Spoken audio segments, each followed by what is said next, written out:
ইরানের ইউরেনিয়াম ও অস্ত্র উৎপাদন কেন্দ্রে হামলার দাবি ইসরায়েলের। ইহুদিবাদীদের ছাড় না দেওয়ার ঘোষণা খামেনির। রাজনৈতিক মতাদর্শের ঊর্ধ্বে উঠে কাজ করতে এসএসএফ-এর প্রতি প্রধান উপদেষ্টার আহ্বান। আধুনিকায়নের কাজ করছে সরকার। লন্ডনের বৈঠকে যারা নাখোশ তারা ঐক্যমত্য কমিশনের বৈঠকে যাননি, মন্তব্য মির্জা ফখরুলের। বৈঠক নয়, যৌথ বিবৃতিতে আপত্তি জামায়াতের। এবং দক্ষিণ সিটি কর্পোরেশনের কার্যক্রম পরিচালনার ঘোষণা ইশরাক হোসেনের। এটি ফৌজদারি অপরাধ বললেন উপদেষ্টা আসিফ।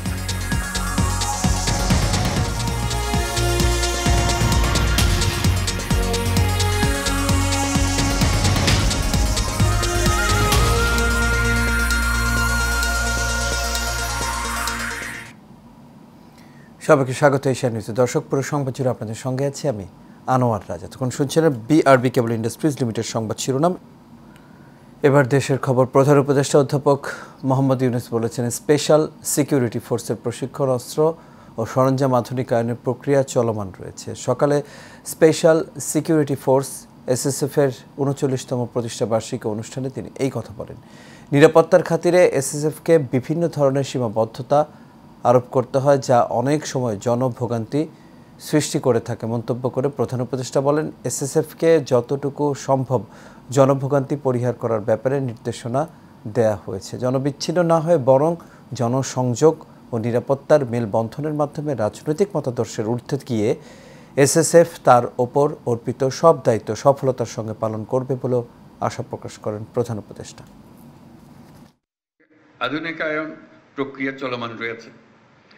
বিশেষ করে গত 5ই আগস্ট 2024 তারিখে এই বাহিনীর কিছু যানবাহন ও সরঞ্জামাদির ক্ষয়ক্ষতি হয়েছিল, যা অল্প সময়ের মধ্যে কার্যক্ষম করা হয়েছে।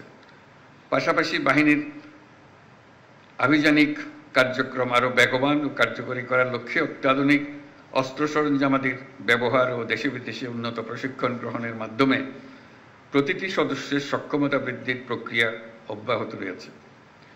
খুব শীঘ্রই এসএসএফ তাদের 12 বছরের পুরাতন বিএইচএফ রেডিও কমিউনিকেশন সিস্টেম পরিবর্তন করে সর্বশেষ মডেলের ইউএইচএফ রেডিও কমিউনিকেশন সিস্টেম সংযোজন করবে, যা তাদের আভিযানিক কার্যদক্ষতা বহুলাংশ বৃদ্ধি করবে। আমি জেনে খুশি হয়েছি যে এসএসএফের অত্যাধুনিক ইনডোর ফায়ারিং রেঞ্জের কাজ প্রায় সমাপ্ত এবং আগামী মাস থেকে এটা ব্যবহার করা সম্ভব হবে। নির্বাচনের তারিখ ঘোষণা যাদের পছন্দ হয়নি তারাই ঐক্যমত্য কমিশনের বৈঠকে উপস্থিত হয়নি বলে মন্তব্য করেছেন বিএনপির মহাসচিব মির্জা ফখরুল ইসলাম আলমগীর। জানা, নির্বাচন হলে এসব দলের বিপদ, কারণ তারা জনগণ থেকে বিচ্ছিন্ন হয়ে যাবে। ঢাকা মহানগর উত্তরে আয়োজিত এক অনুষ্ঠানে এসব কথা বলেন তিনি। মোশাররফ তালুকদারের ক্যামেরায় কাউসার আহমেদের রিপোর্টে বিস্তারিত। রাজধানীর উত্তরায় ঢাকা মহানগর উত্তর বিএনপির সদস্য ফরম নবায়ন অনুষ্ঠানের আয়োজন করা হয়, যেখানে নেতাকর্মীরা প্রতিজ্ঞাবদ্ধ হন আওয়ামী লীগের কোনো নেতাকর্মী যাতে সদস্য না হতে পারে। আপনার পরিবার নির্যাতনের শিকার হয়েছে, আপনারা সেই দিকে মনোযোগী হবেন এবং কোন বিএনপির হাত ধরে কোন নব্য বিএনপি হয়ে যারা আওয়ামী লীগের নামধারী ছিল তারা যাতে ভুলেও কোন সদস্য ফর্ম পূরণ করতে না পারে। আমরা কোনো লজ্জা নাই, শরম নাই। তারা এখন আত্মীয়তা ছড়ে আমাদের কাছ থেকে বিভিন্ন ভাবে সুযোগ সুবিধা নেওয়ার জন্য চেষ্টা করছে। আমাদের নেতা কর্মীদের মাছ থেকে শোনা যাচ্ছে। আপনারা সতর্ক থাকবেন। আমরা কিন্তু দীর্ঘ 15 বছর 16 বছর কোন আত্মীয় স্বজনের সহযোগিতা পাই নাই, আমাদের কোন নেতা কর্মীরা পায় নাই। আমাদের নেতা কর্মীরা যে কষ্ট করেছে, রক্ত দিয়েছে, এই রক্তের বিচার ইনশাআল্লাহ হবেই হবে ইনশাআল্লাহ। বন্ধুরা আমার, পরে বিএনপি মহাসচিব মির্জা ফখরুল ইসলাম আলমগীর বলেন, আওয়ামী লীগের নেতাকর্মী নয়, কিন্তু যারা ভালো মানুষ তাদেরকে বাদও দেওয়া যাবে না। যে আমরা একটা নতুন বাংলাদেশ চাই, পরিবর্তন চাই, ওই আওয়ামী লীগের আগের মতো দুঃশাসন চাই না। আমরা ওই বিচার ব্যবস্থা চাই না যে যেখানে বেআইনি ভাবে বিএনপির লোকদেরকে সকলকে কারাগারে দেওয়া হবে। 13 মাস 14 মাস 26 মাস আমার এখানে অনেক ভাই বসে আছে যাতে সাজা হয়েছিল। আওয়ামী লীগ হচ্ছে সেই দল যারা নিজেকে ছাড়ার কিছু বোঝে নাই। এ সময় একটি রাজনৈতিক দলকে উদ্দেশ্য করে তিনি বলেন, যারা জনগণ থেকে দূরে তারাই নির্বাচন চায় না। অনেকের পছন্দ হয় নাই, তারপর নির্বাচন হলেই তাদের বিপদ। এখন নির্বাচন নাই, সুতরাং তাদের অনেক গুরুত্ব আছে। যে নির্বাচন হয়ে যাবে তত জনগণের যারা ভালোবাসার দল তারাই তো ক্ষমতায় আসবে, তাই না? তো তখন তাদের গুরুত্ব কতটুকু থাকবে কি থাকবে না তখন নির্ধারিত হবে। যে কারণে ওরা নারাজ হয়েছে এবং নারাজ হয়ে গতকালকের একটা বৈঠকে হাজির হয় নাই।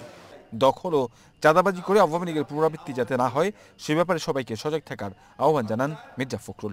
কোনো কিছু জোর করে দখল করে চাঁদাবাজি করে আমরা যেন মানুষের অধিকারকে হরণ না করি, আইন যেন নিজের হাতে তুলে না নেই, এই কথাটা আমাদেরকে সবসময় মনে রাখতে হবে। কাউসার আহমেদ, এশিয়ান টেলিভিশন, ঢাকা। লন্ডনের প্রধান উপদেষ্টার সঙ্গে বিএনপির ভারপ্রাপ্ত চেয়ারম্যানের বৈঠকে নির্বাচনের সময় নির্ধারণে জামায়াতে ইসলামীর আপত্তি নেই। তাদের আপত্তি অন্তর্বর্তী সরকারের প্রধান উপদেষ্টা ও বিএনপির ভারপ্রাপ্ত চেয়ারম্যানের যৌথ বিবৃতিতে। বুধবার জাতীয় ঐকমত্য কমিশনের সঙ্গে রাজনৈতিক দলগুলোর দ্বিতীয় পর্যায়ের আলোচনায় অংশ নেওয়ার ফাঁকে সাংবাদিকদের সঙ্গে আলাপকালে এই কথা জানান জামায়াতে ইসলামীর নায়েবে আমির doctor Syed Abdullah Mohammad Taher. Foreign service একাডেমিতে দ্বিতীয় ধাপের সংলাপের মঙ্গলবারের আলোচনায় বয়কট করে জামায়াত। প্রধান উপদেষ্টা অধ্যাপক ডক্টর মোহাম্মদ ইউনূস ও বিএনপির ভারপ্রাপ্ত চেয়ারম্যান তারেক রহমানের যৌথ বিবৃতির মাধ্যমে জামায়াতকে ইগনোর করা হয়েছে এমন দাবি তুলে এর প্রতিবাদ স্বরূপ তারা ওই সংলাপে যায়নি। তবে বুধবার আলোচনায় অংশ নেয় দলটি। এতে নেতৃত্ব দেন সাবেক সংসদ সদস্য ডাক্তার সৈয়দ আবদুল্লাহ মোহাম্মদ তাহের। হয়েছে এবং সাক্ষাৎ হয়েছে, এটাকে আমরা ওয়েলকাম করেছি। আমরা যে জায়গাতে প্রশ্ন তুলেছি যে উনি জাতির উদ্দেশ্যে একটা ভাষণ দিয়েছেন, ভাষণ দিয়েই টেলিভিশনে একটা তারিখ ঘোষণা করেছেন। তো এখানে বহুদলীয় গণতন্ত্রের 100-এরও বেশি দল আমাদের দেশে আছে, তাহলে তো এমন এক কালচার তৈরি হবে উনি যার সাথে কথা বলেন একটা জয়েন্ট স্টেটমেন্ট করতে হবে যে মাননীয় প্রধান উপদেষ্টা তার নিরপেক্ষতা হারিয়েছে, এবং এইভাবে যদি চলতে থাকে তাহলে যে সংস্কার কমিশন আছে এখনও তারা খুব বেশি অগ্রসর হতে পারবে না। গত কয়েকদিন ধরে আন্দোলন চালিয়ে যাওয়ার পাশাপাশি নাগরিক সেবা কার্যক্রমের অচলাবস্থা কাটাতে নিজেদের তত্ত্বাবধানে ঢাকা দক্ষিণ সিটি কর্পোরেশনের কার্যক্রম চালিয়ে নেয়ার ঘোষণা দিয়েছেন বিএনপির নেতা ইশরাক হোসেন। সকাল থেকে ইশরাকের অনুসারীরা ঢাকা দক্ষিণ সিটি কর্পোরেশন নগর ভবনে বিএনপি নেতা ইশরাক হোসেনকে মেয়রের দায়িত্ব দেওয়ার দাবিতে ঢাকা দক্ষিণ সিটি কর্পোরেশনের নগর ভবনে আজও অবস্থান নিয়েছেন সংস্থাটির কর্মচারীরা। এর সঙ্গে ঢাকাবাসীর ব্যানারে নগর ভবনে একত্রিত হন ইশরাকের অনুসারীরা। পরে দুপুরে 1টার দিকে নগর ভবনে প্রবেশ করেন ইশরাক হোসেন। তিনি বলেন, আমরা ঢাকা শহরে মশক নিধন কর্মসূচিকে বেগবান করার জন্য এবং সেটি যাতে চলমান থাকে সেটি নিশ্চিত করার জন্য ধারাবাহিকভাবে বিভিন্ন দপ্তরের কর্মচারীদের সঙ্গে বৈঠক শুরু করছি। থেকে আন্দোলন শুরু করেছি, আমরা 1 সেকেন্ডের জন্য ঢাকা দক্ষিণ সিটি কর্পোরেশনের কোনো একটি জরুরি সেবা 1 সেকেন্ডের জন্য বন্ধ করা হয় নাই। উপরন্তু আমরাই নিশ্চিত করেছি যাতে এই সেবাগুলো চালু থাকে, এই সেবাগুলো যাতে জনগণের দুর্ভোগের সৃষ্টি না হয়। ইশরাক হোসেন এখন যা করছেন সেটা ক্রিমিনাল অফেন্স। তিনি আইন লঙ্ঘন করছেন, এর পেছনে রাজনৈতিক উদ্দেশ্য আছে বলে মন্তব্য করেছেন স্থানীয় সরকার উপদেষ্টা আসিফ মাহমুদ সজীব ভুইয়া। বুধবার সচিবালয়ে তিনি জানান, ইশরাক হোসেনকে মিসগাইড করা হয়েছে, রাজনৈতিক উদ্দেশ্য চরিতার্থ করার জন্য তাকে দিয়ে এটা কেউ করাচ্ছে। স্থানীয় সরকার উপদেষ্টা বলেন, বিএনপির সাথে এখন সরকারের যে ভালো সম্পর্ক এটা যাতে কোনোভাবেই নষ্ট না হয় সেটার জন্য ইশরাক হোসেনকে অনুরোধ করছি। তিনি বলেন, ইশরাক হোসেনের মেয়র হিসেবে শপথ নেওয়ার গেজেট প্রকাশ যখন হয়েছে তখন পর্যন্ত বিষয়টি বিচারাধীন ছিল, তাই সেই সময়ের মধ্যে তার শপথ করানো সম্ভব হয়নি। যদিও স্থানীয় সরকার মন্ত্রণালয় সে সময় তার শপথের জন্য ফাইলও তৈরি করেছিল, পরে আইন মন্ত্রণালয়ের মতামত নিয়ে তা বন্ধ করতে হয়েছে। রাজধানীর গুলশানে হলি আর্টিজান বেকারিতে আলোচিত সন্ত্রাসী হামলা মামলায় বিচারিক আদালতের মৃত্যুদণ্ডাদেশ কমিয়ে 7 জনকে আমৃত্যু কারাদণ্ডাদেশ দিয়ে হাইকোর্টের দেয়া রায়ের পূর্ণাঙ্গ অনুলিপি প্রকাশ করা হয়েছে। মঙ্গলবার 229 পৃষ্ঠার এই রায় সুপ্রিম কোর্টের ওয়েবসাইটে প্রকাশ করা হয়েছে। 2023 সালের 30 অক্টোবর বিচারপতি শহীদুল করিম ও বিচারপতি মোহাম্মদ মোস্তাফিজুর রহমানের হাইকোর্ট বেঞ্চ সোমবার আসামিদের আপিল ও জেল আপিল এবং ডেথ রেফারেন্স খারিজ করে ওই রায় দিয়েছিলেন। আদালতের রাষ্ট্রপক্ষের শুনানিতে ছিলেন তৎকালীন deputy attorney general Bashir Ahmed. আসামিপক্ষে ছিলেন আইনজীবী আরিফুল ইসলাম ও আমিমুল এহসান। আসামিপক্ষে রাষ্ট্রনিযুক্ত আইনজীবী ছিলেন SM শফিকুল ইসলাম। 2016 সালের 1 জুলাই রাতে গুলশানের হলি আর্টিজান রেস্টুরেন্টে হামলা চালিয়ে বিদেশি নাগরিক সহ 20 জনকে হত্যা করে নিষিদ্ধ ঘোষিত জঙ্গি সংগঠন 90 জেএমবির সদস্যরা। তাদের গুলিতে 2 পুলিশ তখন নিহত হন, পরে কমান্ডো অভিযানে নিহত হন 5 জঙ্গি। অপহরণ ও গুমের মামলায় র্যাবের আইন ও গণমাধ্যম শাখার সাবেক পরিচালক মোহাম্মদ সোহেলকে গ্রেপ্তার দেখেছেন আন্তর্জাতিক অপরাধ ট্রাইব্যুনাল। বুধবার প্রসিকিউশনের আবেদনের প্রেক্ষিতে বিচারপতি মোহাম্মদ গোলাম মুর্তুজা মজুমদারের নেতৃত্বাধীন 3 সদস্যের ট্রাইব্যুনাল এই আদেশ দেন। 2012 সালে ধানমন্ডি থেকে ছাত্র শিবিরের নেতা গোলাম মুর্তুজা নিহিমকে অপহরণ ও পরে 47 দিন গুমের মামলায় গ্রেপ্তার হলেন সাবেক এই র্যাব কর্মকর্তা। এদিকে জুলাই আন্দোলনকারীদের ড্রোন দিয়ে খোঁজা অতিরিক্ত পুলিশ সুপার ইশতিয়াক ও র্যাবের সাবেক ডিজি হারুনুর রশিদের বিরুদ্ধে 3 মাসের মধ্যে তদন্ত শেষ করার নির্দেশ দিয়েছেন ট্রাইব্যুনাল। এছাড়া মিরপুর এলাকায় গণহত্যা মামলা অতিরিক্ত পুলিশ সুপার SM মাইনুলের সাথে আসামি করা হয়েছে সাবেক শিল্প প্রতিমন্ত্রী কামাল আহমেদ মজুমদারকে।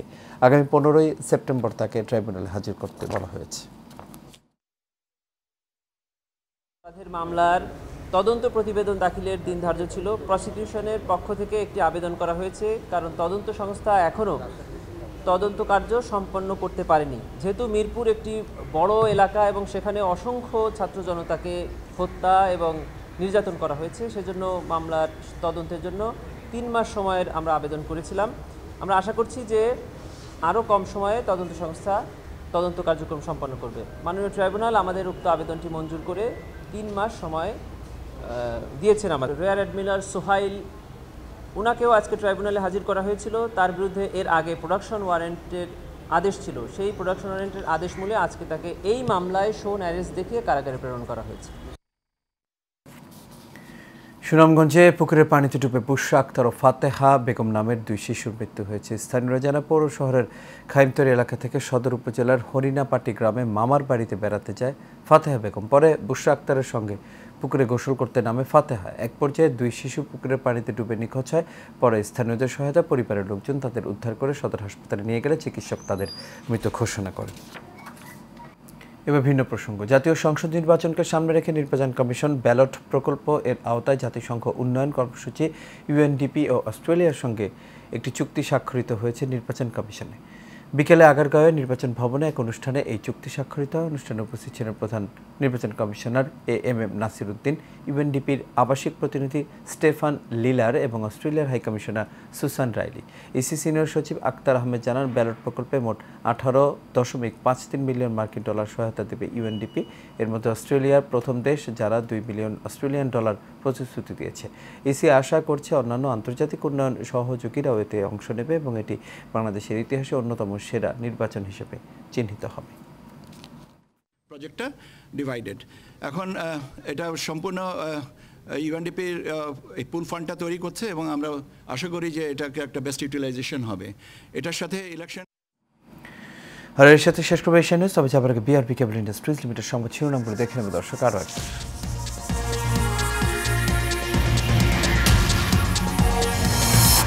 ইরানের ইউরেনিয়াম ও অস্ত্র উৎপাদন কেন্দ্রে হামলার দাবি ইসরায়েলের। ইহুদিবাদীদের ছাড় না দেওয়ার ঘোষণা খামেনির। রাজনৈতিক মতাদর্শের ঊর্ধ্বে উঠে কাজ করতে SSF-এর প্রতি প্রধান উপদেষ্টার আহ্বান। আধুনিকায়নে কাজ করছে সরকার। লন্ডনের বৈঠকে যারা নাকচ তারাই ঐক্যমত্য কমিশনের বৈঠকে যাননি, মন্তব্য মির্জা ফখরুলের। বৈঠক নয়, যৌথ বিবৃতিতে আপত্তি জামায়াতের।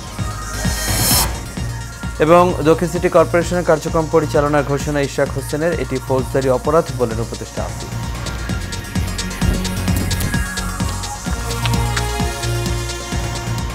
দর্শক, এই ছিল আমাদের এখনকার আয়োজন। আমাদের পরবর্তী সংবাদ দেখার আমন্ত্রণ রইল। এখন সাথে থাকার জন্য সবাইকে ধন্যবাদ।